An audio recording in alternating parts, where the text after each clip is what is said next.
આગામી 16 જુલાઈના રોજ અષાઢી બીજના પર્વ નિમિત્તે રાજકોટ શહેરમાં ભગવાન જગન્નાથજીની રથયાત્રાઓ નીકળનાર છે. આ રથયાત્રાઓને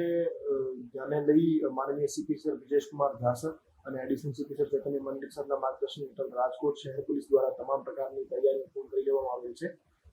રાજકોટ શહેરમાં આ દિવસે કુલ 5 શોભાયાત્રાઓ રથયાત્રાઓ અષાઢી બીજના ભગવાન જગન્નાથજીની નીકળનાર છે અને બીજી 3 જે શોભાયાત્રાઓ છે એમાંથી એક સંત વેદનાથજીની શોભાયાત્રા છે, એક રમાપીર દેવની શોભાયાત્રા છે અને એક બીજી નાગબાઈ માતાના જન્મોત્સવની શોભાયાત્રા છે. આમ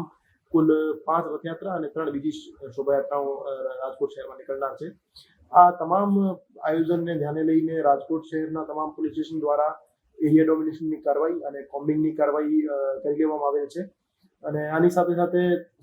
તમામ સમાજના આગેવાનો સાથે એકતા સમિતિની મીટિંગ કરી લેવામાં આવેલ છે અને કોન્ફિડન્સ બિલ્ડિંગના મેજર્સ પૂરા કરી લેવામાં આવેલ છે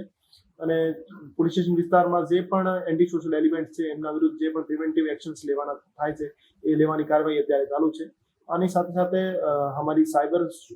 અને સોશિયલ મીડિયા મોનિટરિંગ સેલ જે છે આ તમામ સોશિયલ મીડિયા પ્લેટફોર્મ્સ ઉપર લગાતાર વોચ રાખી રહી છે અને જે પણ ટ્રબલ મેકર્સ છે એના વિરુદ્ધ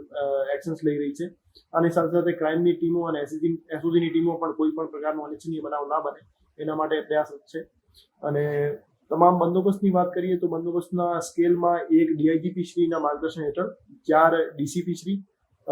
6 ACP Shri, 23 PI Shri, 91 PSI Shri અને 900 કરતાં વધુ